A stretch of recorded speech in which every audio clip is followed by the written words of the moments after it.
నమస్తే, welcome to Telugu రాజ్యం. నేను మీరామ్.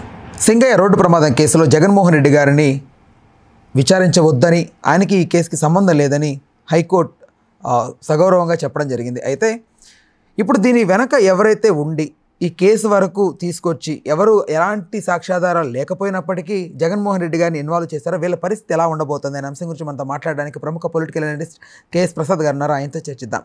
సార్ నమస్తే అండి. నమస్తే సార్, ప్రయాణికులకి ఏంటి సంబంధం అనేది హైకోర్టు మాట సార్. అసలు జగన్మోహన్ రెడ్డి గారిని ఇన్వాల్వ్ చేసి ఎలా అయినా జైలుకి పంపించాలనే నెపంతో ఇప్పుడు దాన్ని తిప్పికొట్టింది హైకోర్టు. ఇప్పుడు దీని పరిణామాలు ఎలా ఉండబోతున్నాయి సార్? పరిణామాలు లేవండి. క్వాష్ పిటిషన్కి దాన్ని ఎక్స్టెన్షన్ దాన్ని ఇది అడగడమే ఫస్ట్ ఎవర్ టైం. రెండోది ఏంటంటే వీళ్ళ దగ్గర ఎవిడెన్సెస్ లేక ఆ ఎవిడెన్స్ మాకు వచ్చిన ఒక వీడియో ఫుటేజ్ ఆధారంగా కేసు కట్టామని చెప్పారు. దాన్ని గౌరవ న్యాయస్థానం నిన్న మంగళవారం టెన్యూర్లో దాన్ని జస్టిఫై చేయలేకపోయింది. అగైన్ వాళ్ళు ఇంకొక 15 days టైం అడిగారు.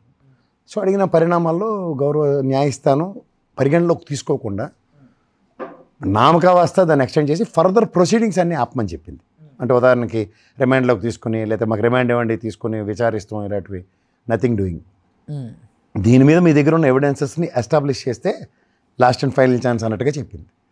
సో మోర్ ఓవర్ ఇక్కడ ఏంటంటే ఒక ఫ్యాబ్రికేటెడ్ నెరేషన్ ఎలా ఉంటుందంటే, ఇప్పుడు మనం ప్రజలకు అర్థమయ్యే భాషలో చెప్పాలంటే ఒక చిన్న లాజిక్ చెప్తాం. ఇప్పుడు ఈ చక్రం అన్నది ఇలా తిరుగుతూ ఉంటుంది, రొటేషన్ మోడ్లో తిరుగుతుంది. ఏదైనా కార్ వీల్ ఇలా తిరుగుతుంది కదా, ఇలా తిరుగుతుంది, అవును కదా. ఇప్పుడు ఒక అబ్స్టకల్, ఒక బాడీ ఉందనుకుందాం. ఈ వెహికల్ దీని మించి వెళ్ళడమైనా జరగాలి, లేకపోతే వెళ్ళకుండా ఆగడమైనా జరగాలి. తర్వాత రెండో వీడియోలో ఉదాహరణకి ఇక్కడతో ఇలా ఇలా ఆగింది, హిట్ అయ్యి ఇతన్ని బయటకు తీయడానికో లేకపోతే దీని మించి వెళ్ళిందో రెండు ఇట్లా ఏదో ఒక వీడియో ఉండాలి కదా. ఇప్పుడు సాధారణంగా సినిమాల్లో చూడండి, సినిమాటిక్ ఎలా ఉంటుందంటే కింద యాక్సిడెంట్ చూపించగానే పైన హీరోనా ఉన్న చూపిస్తారు. అట్లా ఎంతమంది మధ్యలో అతను కింద వీడియో పెట్టి తీసాడు, బాగానే ఉంది, okay. Say for instant in the worst case సినారియోలో అది నిజం అనుకుందాం. But what is the next level of it? The total series of video ఉండాలి కదా. గుద్దేరు, పడిపోయాడు, వెహికల్ దాని మీద వెళ్ళింది, అతనికి ప్రాణాపాయం వచ్చింది, పైకి తీశారు, పోలీసులు ఏదో దానికి సహకరించారు, లేదంటే అతను ఇమీడియట్గా హాస్పిటల్ అవుతారు. ఈ క్రానికల్ ఆర్డర్లో వీడియో అంతా ఉండాలి కదా. బట్ వేరాజ్ మొదటి video hit and run case దాని దగ్గర హిట్ అండ్ రన్ అన్నది అది కనబడని విషయం పక్క పెడితే, ఆ వెహికల్ కన్ఫెస్కేట్ చేసిన పోలీస్ డిపార్ట్మెంట్ భుజంకి దెబ్బ తగిలిందన్నారు. భుజంకి దెబ్బ తగిలిన అంత సీరియస్నెస్ డెవలప్ అయితే అతను చేతులతో ఎత్తుకుని కాళ్ళ రెండు పట్టుకుని పోలీసులు తీసుకెళ్ళినప్పుడు గోల పెట్టాలి కదా. అమ్మో చెయ్యిరిపోయింది చేయని ఎవడని పట్టుకొని చూద్దాం. బికాజ్ నేను చాలాసార్లు ఫస్ట్ ఎయిడ్ చేయడానికి చాలా యాక్సిడెంట్ కేసెస్ నేను అటెండ్ అయ్యాను రోడ్డు మీద. But if there is a fracture they will not allow you to touch that. And more than 28 hours plus అతను కాన్షియస్నెస్లో ఉన్నాడు, 28 minutes ప్లస్. సో సబ్సీక్వెంట్ డెవలప్మెంట్లో అతను అంబులెన్స్ ఎక్కించారు. ఇప్పుడు నిజంగా ఊపిరి అందక ఉదాహరణకి చెస్ట్ కంజక్షన్ అనుకుందాం, చెస్ట్ మించి బండి వెళ్ళిందో లేకపోతే ఏదో అన్నప్పుడు 28 నిమిషాలు న్యాచురల్ ఎయిర్లో బ్రెయిత్ తీసుకుని బతికేట అతను. ఇంకా ఎక్విప్డ్ అంబులెన్స్లో ఎక్కితే ఆక్సిజన్ అది పెట్టి కాపాడాలి కదా. ఇక్కడ ఎవరిని ఆయనతో పాటు అలౌ చేయలేదు. There is a conspiracy. ఇప్పుడు ఈ కోణంలో గౌరవ న్యాయస్థానం దీన్ని పరిగణలోకి తీసుకుంటే చాలా కాన్సిక్వెన్సెస్ ఉంటాయి. ఇప్పుడు డాక్టర్ దగ్గరికి వెళ్ళామంటే మనం ఒక ఛాన్స్ ఉంటుంది బతకడానికి, 99% ఛాన్స్ లేకపోయినా, కానీ 99% ఛాన్స్. పంచనామా రిపోర్ట్ చూస్తే అన్ని చిన్న గాయాలే తప్ప ఎక్కడ మేజర్ ఇంజురీ ఎస్టాబ్లిష్ చేయలేదు. It's quite ridiculous. ఇప్పుడు భుజం షోల్డర్ దెబ్బ తగిలింది నిజమే, షోల్డర్ ఫ్రాక్చర్ అవ్వచ్చు, లేదా షోల్డర్ డిస్క్లోకేట్ అవ్వచ్చు, లేదా షోల్డర్ ప్లిప్ అయిపోయి ఉండొచ్చు. ఆ పరిణామాలు కనబడిన దగ్గర పోనీ వరస్ట్ కేసులో అది కూడా అయింది అనుకున్నా, పంచనామా రిపోర్ట్లో ఎందుకు ఎస్టాబ్లిష్ చేయలే? అంటే ఎవరి నెగ్లిజెన్స్ ఇది? ఖచ్చితంగా ఒక కాన్స్పిరసీ వెనకాల అట్రిబ్యూట్ చేస్తూ 3 రోజుల తర్వాత దాన్ని ఎస్టాబ్లిష్ చేశారు సార్. ఇప్పుడు ఫస్ట్ ఏదైతే జరిగిందో ఆ 3 రోజుల తర్వాత ఒక వీడియోతో జగన్మోహన్ రెడ్డి మీద ఒక కాన్స్పిరసీని అట్రిబ్యూట్ చేయడానికి చేసిన ఒక ప్రయత్నం కింద దీన్ని అభివర్ణించాలి. మన దగ్గర ఈ తపేలాశాలలో దిక్కుమాల పేపర్లు ఉన్నాయి కాబట్టి ఏ పనైనా ఈజీ అయిపోతుంది, ప్రజల్లో నమ్మబలకడానికి అన్న కాన్సెప్ట్ని డెలివరీ చేశారు. ఇది న్యాయస్థానం కనుక సుమోటోగా కనుక ఈ కేసు తీసుకుంటే they will definitely face consequences. ఎవరెవరు ఫేస్ చేసే ఛాన్స్? పోస్ట్మార్టం రిపోర్ట్లో లాట్ ఆఫ్ డెవలప్మెంట్స్ ఉంటాయి. ఇంజురీస్ ఎలాంటి ఇంజురీస్ ఎస్టాబ్లిష్ అవ్వాలి కదా సార్. సార్ మెదడుకి దెబ్బ తగిలిందనో, లేకపోతే మెదడుకి ఇంటర్నల్గా బ్లీడింగ్ అవుతుందనో, లేకపోతే చెస్ట్ మించి వెళ్ళిపోయింది కాబట్టి కంజక్షన్తో చనిపోయాడనో, ఇలాంటి ఇంజురీస్ ఎస్టాబ్లిష్ అవ్వాలి కదా. మీరు గమనించారు లేదో, దాన సంస్కారాలు అయిపోయిన తర్వాత కొత్త కథలు మొదలెట్టారు, అంత మునుపు దాకా లేదు. ఇది కొంచెం సీరియస్ అప్రహెన్షన్.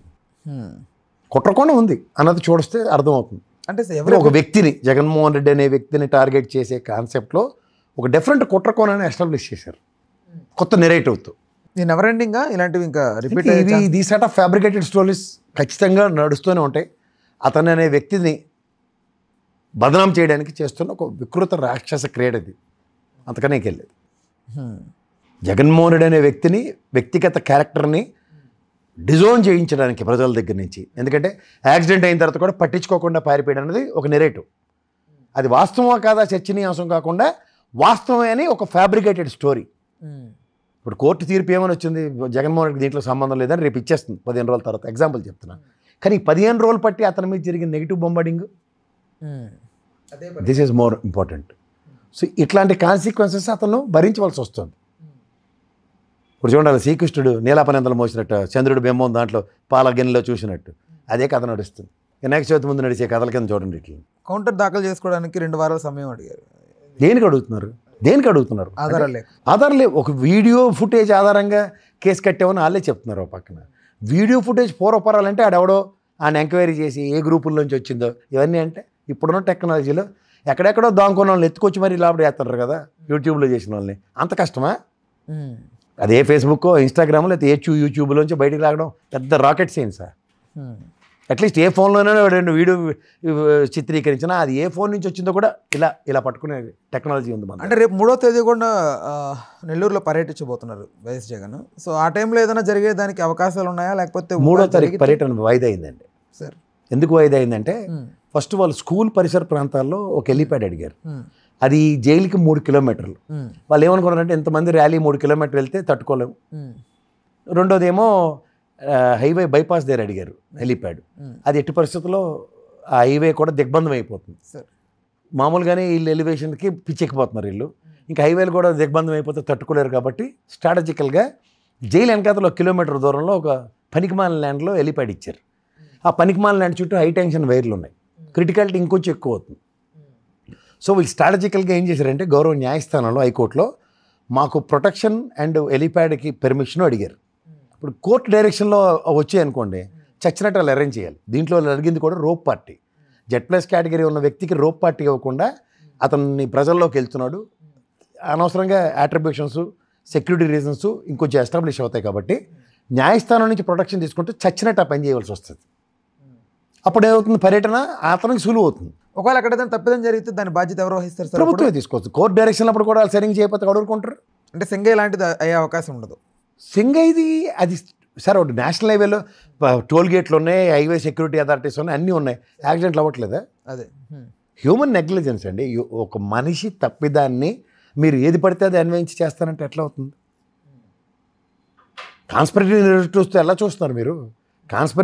కాన్స్పిరసీ నెరేటివ్స్ని మీరు పోర్ట్రేట్ చేయడానికి, అవి అక్కడ ఆ విధంగా ఆపాదించబడడానికి, అవి నిజమో కాదో తెలుసుకోకుండా మాడితే ఎవరు మీరు నేనేదో మాడొచ్చు, నాకు జగన్మోహన్ రెడ్డి నచ్చలేదు కాబట్టి చెప్పొచ్చు, మీకు చంద్రబాబు అంటే ఇష్టం కాబట్టి చెప్పొచ్చు. కానీ పోలీస్ డిపార్ట్మెంట్ ఆ విధంగా యాక్ట్ చేస్తే ఎవరు తట్టుకుంటారు? అదే న్యాయస్థానం ప్రశ్నిస్తుంది. నిన్న హీటెడ్ ఆర్గ్యుమెంట్స్ జరిగాయి జడ్జి గారికి, బెంచ్కి. ఏంది అది అసలు? మీకు ఇది మంగళవారంకి పోస్ట్ పోన్ ఇచ్చినప్పుడు సబ్స్టాన్షియల్ ఎవిడెన్సెస్ కాకుండా ఇంకో 2 వీక్స్ ఏ ప్రాతిపదిక మీద అడుగుతున్నారు అడిగారు. ఏ ఆధారాలతో కేసు పెట్టారని అడగలేదు సార్? ఎందుకు అడగలే? మరి ఈ ఆధారాన్ని నువ్వు నాకు ఎస్టాబ్లిష్ చేయాలి కదా. అదే ఇది రైటు, ఇది రాంగు, ఇది లేకపోతే ఈ విధంగా ఇదని ఎక్కడ ఎక్స్క్యూజెస్? వితౌట్ ఎవిడెన్సెస్ ఇలా పెట్టేయడం అసలు ప్రాపగండా ఏమైంటుంది? ఇందులో ప్రాపగండా ఏం లేదు. వాళ్ళు ఒక డిఫరెంట్ నెగిటివ్ నెరేటివ్ని ప్రజల్లోకి తీసుకెళ్ళగలుగుతున్నారు, ఇంజెక్ట్ చేశారు, సక్సెస్ అయ్యారు అంతే. దానికి ఒక చావు నుంచి కూడా ఎంతవరకు కరెక్ట్? అది ఆల్రెడీ జగన్మోహన్ రెడ్డి గారి మీద ఉన్న అభియోగం అదే కదా, శవాల పరామర్శకి వెళ్తాడు, ఇంకా దేనికి వెళ్ళడని. అది జరుగుతుంది. అది వీళ్ళకి అనుగుణంగా మలుచుకోవడానికి కూడా వాళ్ళు వెనకాడట్లేదు.